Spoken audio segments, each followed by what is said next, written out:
you see him on the news. CNN.com contributor, Dean Obeidallah. So, Dean... Watch him at comedy clubs. When I say Mecca, do you think of a holy place or an urban clothing line? Read his articles. And you hear him on the radio. The Dean Obeidallah Show is on live right here on SiriusXM Progress, channel 127. And welcome to the show, brothers and sisters of the resistance. Monday, December 17th, we're live for the next 3 hours. I hope you had a really nice weekend. My friend Naira Haq was in for me on Friday. I really appreciate it. I was down in Washington, D.C. myself, being part of a big event for the American Arab Anti-Discrimination Committee. It was a lot of fun. I'm happy to be here, and today is my birthday. And you're thinking, Dean, what can I get my MBFF for his birthday? I have a list here.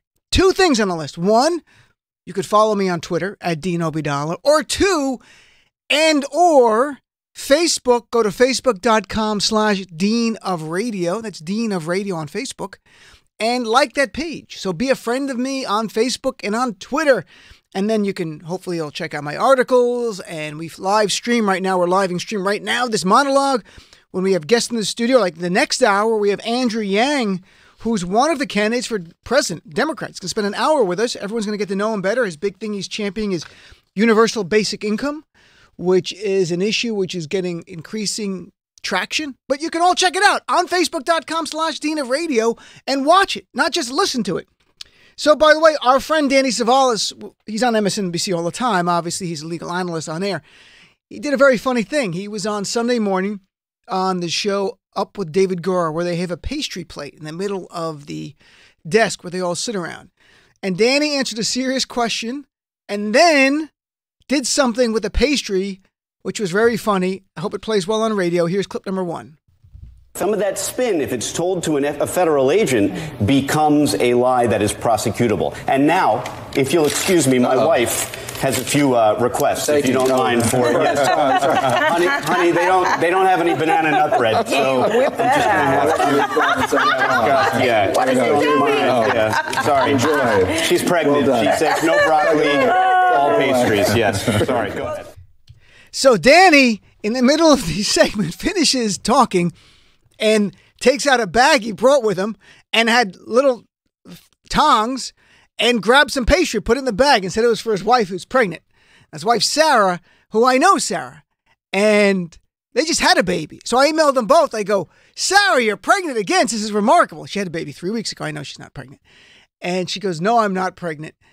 So she essentially called what Danny said fake news. But I told Danny he made the right choice comedically. That's the right choice comedically. Saying my wife's pregnant, so I'm getting it for her.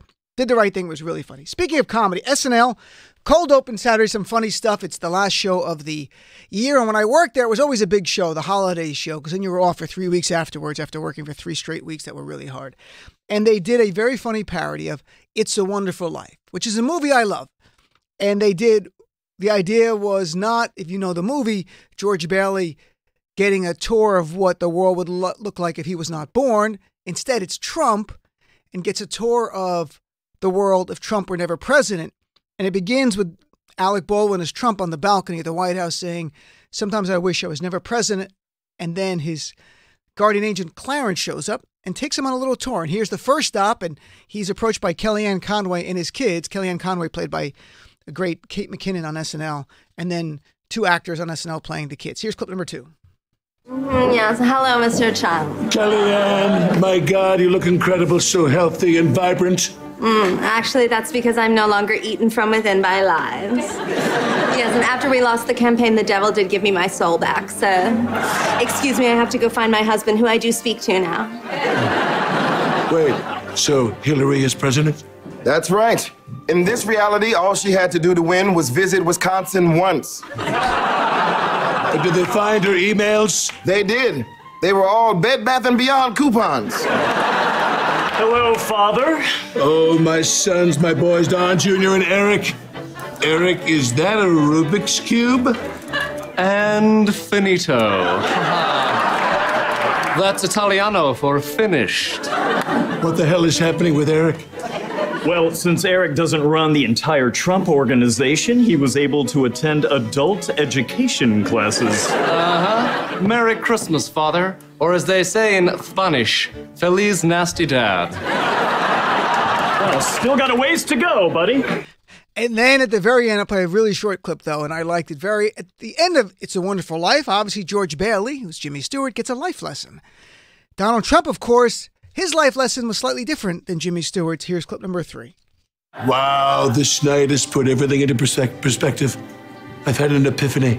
I guess the world does need me to be president after all. Yeah, that was not the lesson at all. I want to be president again.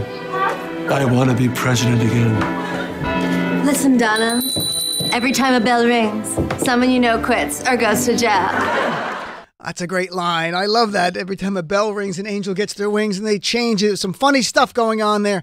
Just thinking for a second, what would our lives be like if Trump was not president? It makes me giddy. I don't even know what I would do with all my free time. Because yes, I don't know if I'd even be here, to be honest. I was on another channel. I was on the Insight channel. And I was very interested in this channel because Trump won. I'm like, we got to fight this guy every way possible. So I'm like, yes, I'd love to be on this channel to continue in the fight. But I wonder if Hillary Clinton had won, if I would be here, if someone else would be here, how our lives would all be different. I think better. I know better in certain ways because it's certainly been a horrible life in some way. But the only wonderful thing to Trump's presidency is nothing about him but the response. The remarkable, remarkable response of people coming together, all different ages and walks of life and backgrounds, to unite, to become this thing called the resistance, which would not even exist but for Trump. So on some level, that's the good part, nothing else. And by the way, today, James Comey, and I'll play just a quick clip. Later in the show, Rick Unger will be here in the third hour. I'll go through this a little bit. But James Comey, former FBI director, was back on Capitol Hill today and spoke to reporters afterwards. And here he was. I just want to play this short clip, then I want to get into something I think is really, really important. James Comey was asked by reporters, what's your response to Donald Trump over the weekend tweeting that Michael Cohen was, quote, a rat? He called Trump called Michael Cohen a rat. And here's James Comey today in the halls of Congress making clear to reporters what he thought of that. I thought it was great. Clip number 7, please. It undermines the rule of law. This is the President of the United States calling a witness who has cooperated with his own Justice Department a rat. Say that again to yourself at home and remind yourself where we have ended up. This is not about Republicans and Democrats. This is about what does it mean to be an American? What are the things that we care about above our policy disputes, which are important? There's a set of values that represent the glue of this country, and they are under attack by things just like that. We have to stop being numb to it. Whether you're Republican or Democrat, you need to stand on your feet, overcome your shame, and say something. So that's kind of remarkable, isn't it? And there's James Comey saying exactly what so many of us think. This is not right or left. This is not Democrat nor Republican. It's not progressive nor conservative. It's about values. And the Republicans have been great about values forever. I mean, they've always run these value-oriented campaigns. They even have the Value Voters Summit. To them, it's not truly about policy to motivate people. It's about values. And those values are articulated through policy, even if they can't achieve it, such as overturning Roe versus Wade and opposing gay marriage for the longest time. And the list goes on, opposing the idea of the ACA paying for birth control. And that leads me to something that happened Friday night. And I think it's so important. And the media kind of has glossed over it now. And I understand why, don't get me wrong. But I think this is so fundamentally important. And I think potentially a Republican-appointed judge in Texas on Friday gave the Democrats the issue to run and win on in 2020. And it's all thanks to a Republican judge and Donald Trump and the GOP. Because Donald Trump and the GOP and a Republican-appointed judge struck down the ACA so that your family and my family will lose coverage for pre-existing conditions. This is all on them. And that's my only disturbing way that the media's narrative, it kind of lost that.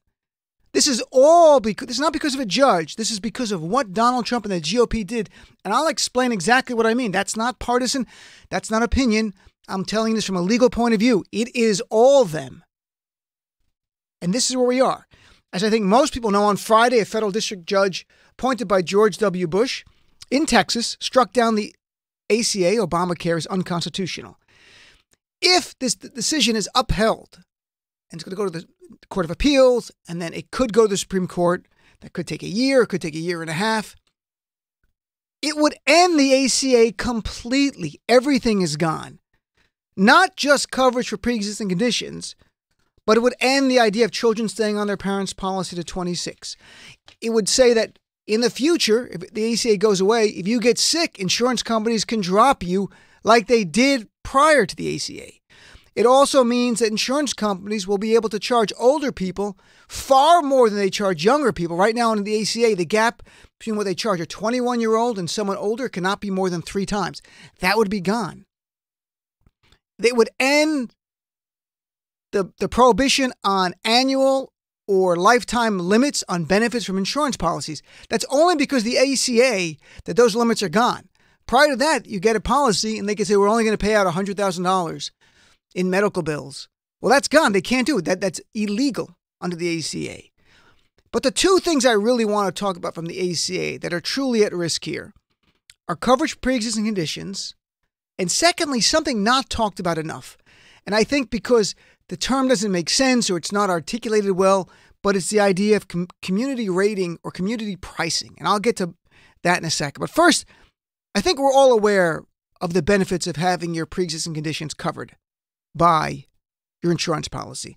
And to remind people, because since 2012, this has not really been an issue. The law passed 2010, and little by little became into effect.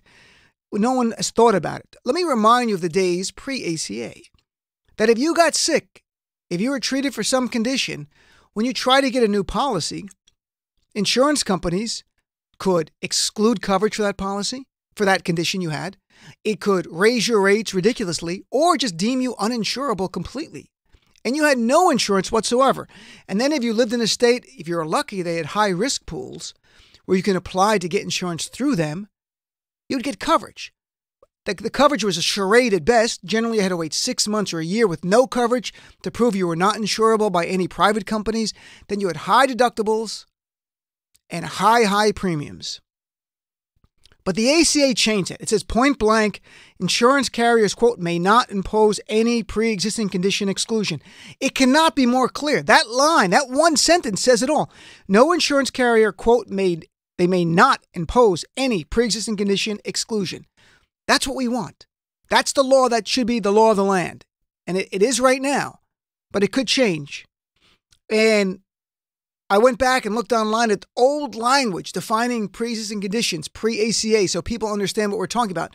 On Cigna, the big carrier's website, it talked about the old pre-existing conditions. They defined it as one that you have received treatment or diagnosis before you enrolled in a new health plan. So anything you received treatment before, anything you were diagnosed before, that's a pre-existing condition. Examples include cancer, diabetes, lupus, epilepsy, depression, acne, asthma, anxiety, sleep apnea, blood pressure, heart conditions, even pregnancy. After your first pregnancy, if you try to get a new policy after that, it would be excluded for any children after that, and you'd get no coverage for it. That's the world we go back to if this court decision is upheld. And I don't want people who are hearing legal scholars on TV saying, oh, we don't think it'll be upheld. They said the same thing about this decision. They never thought this judge would do this. And yes, this was a conservative right-wing activist judge who was literally legislating from the court. But he could only do that because of what Trump and the GOP did. But let me talk, before I get to that, let me talk about the second big thing. And this is not really covered that much.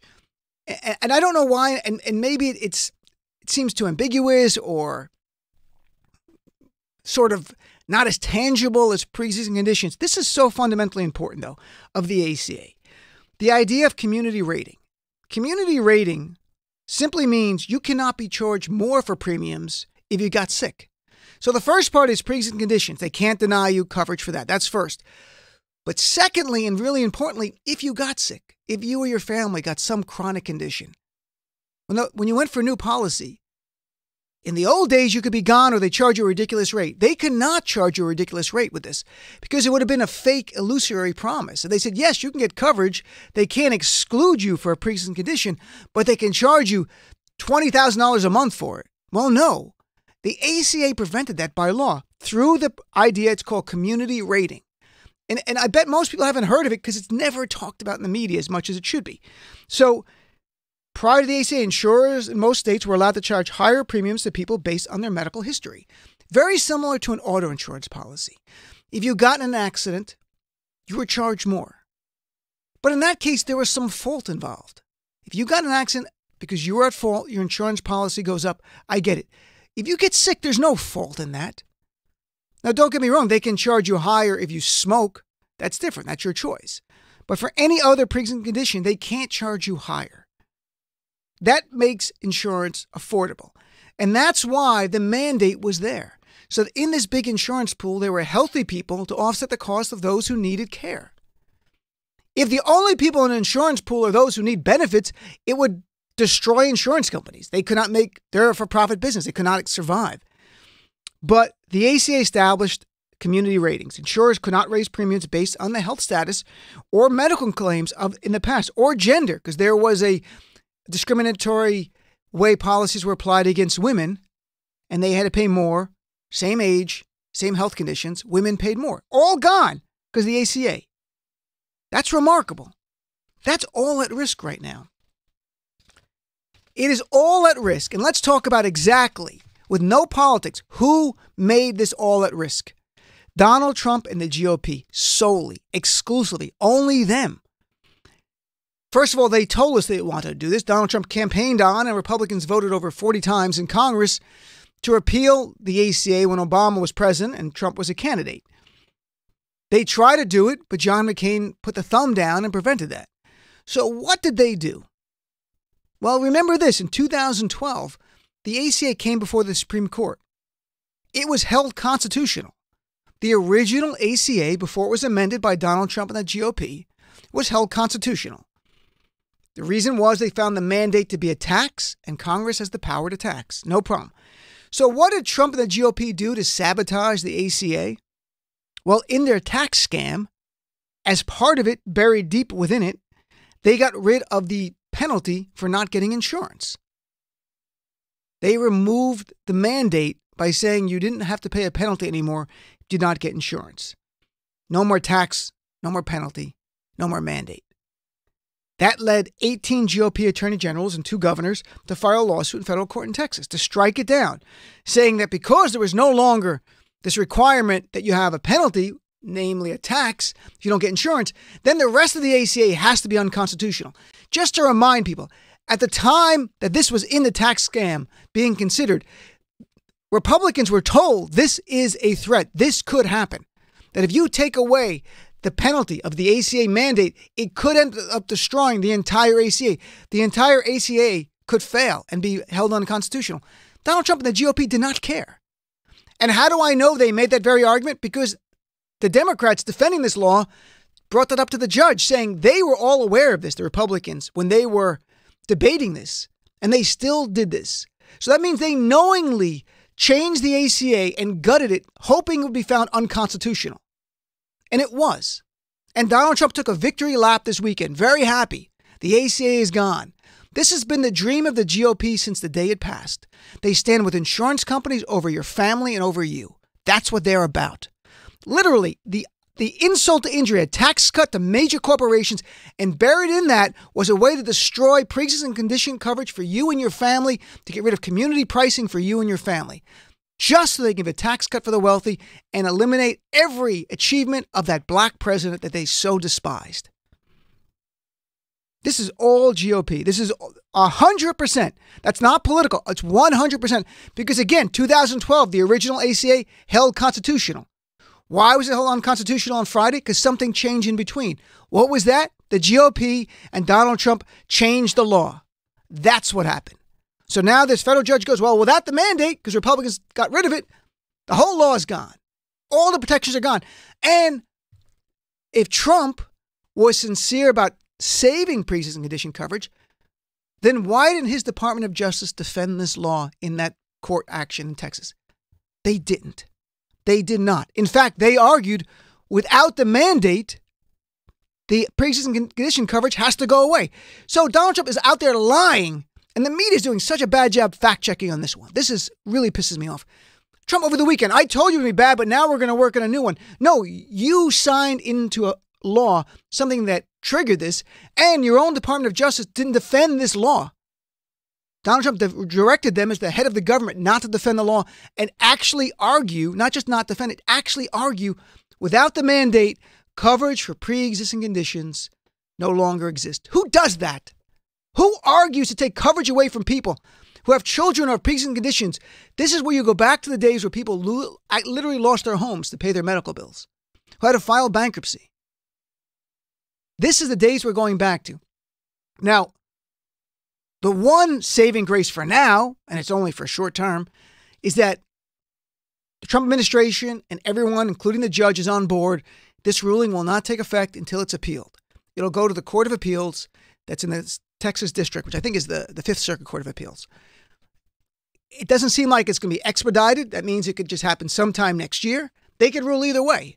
They could rule that judge was wrong and everything stays the way it is, or they can find in favor of that judge. In either case, there could be an appeal to the Supreme Court. If they take the case, it would probably be heard in 2020. If this 5-4 right-wing Trump-loving court finds for the Republicans, it's over. It's over. All of this is gone. No more coverage of pre-existing conditions. No more community pricing. No more keeping your children on a policy till they're 26. No more limiting what they can charge older people over younger people on a policy. They can go back to having annual and lifetime caps on your policy. That's the world we would live in. But here's the thing. This Republican judge and Donald Trump and the Republicans in Congress may have just given the Democrats the issue to make the 2020 campaign a referendum on not just protecting this, but taking this to the next step. Medicare for all. Let's not play games anymore. You and your family deserve better, and that should be the argument.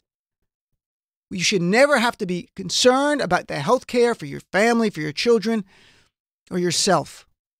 And we can do that by changing the Medicare law. Right now, the Medicare statute says you have to be 65. I looked at it because I was hoping there was not an age in there and it could be changed by regulation. No, it's by statute. You need Congress to change it. Medicare for all could be simply saying that 65 and above, you get all the benefits. Below that, you can buy in. And then little by little, we phase in everyone being eligible for full benefits. And we don't have to pay for it. But instead of paying your premiums, you can do this. And if you want to keep your private insurance company, you can do that. You want to pay more? Fine. But I honestly think I am so outraged by this decision. I also feel so powerless to the decision because we talked about this so much. People cry talking about, my friend Ron called up, who I know him before this. I remember calling my show like a year and a half ago when the Republicans were debating this. Talking about if they got rid of this, he would not be able to afford care for his child now who has, a chronic condition because the next carrier would never give them insurance. Now, he said he will do anything, sell his house, do whatever he has to, of course, pay for his child's care. But that should not be the decision making in 2018. Again, this is completely 100% solely because of Donald Trump and the Republicans. It's not debatable. If you're a Trump supporter, you're lying. If you're saying anything else, that's it. You are lying if you say anything else to me. This is all because of them. Because 2012, it was held unconstitutional. Why unconstitutional on Friday? Because something changed in between. What changed in between? The Republicans changed the law. That's what happened. And they knew, they were warned this would happen. And they did it anyway. I am outraged by this. And I'm outraged the mainstream media has ignored this. And I know why, probably because they're going, look, it's going to appeal. And legal experts are like, it's going to get reversed on appeal. I don't know that because every legal expert I read said the same thing about this. They go, this judge is never going to find like this. You know what? It could happen. And where are we going to be? That's why I think this is the issue for 2020. And I'd love to hear from you on this. You're my guest for this hour. I'd love to hear what you think about this ruling. What do you think Democrats should do? Do you think we now take this next steps and not just protect the ACA, but every leading candidate, I hope, for president as a Democrat brings this issue home and says, we need to go further. This should be a right. I wish we could amend the Constitution and make it a right. That's probably a little hard to do right now, but I wish we can go that far and say, we could amend the Constitution. You have a right to health care, and your government must provide it for every man, woman, and child in this country. That's what I think should be in our Constitution. So I'd love to hear from you. 866-997-4748. Give me a call. Be right back. progressive values are the best of American values, and we need to keep fighting for them to save our country. Don't go anywhere. This is the Dean Obadala Show on Sirius XM Progress 127.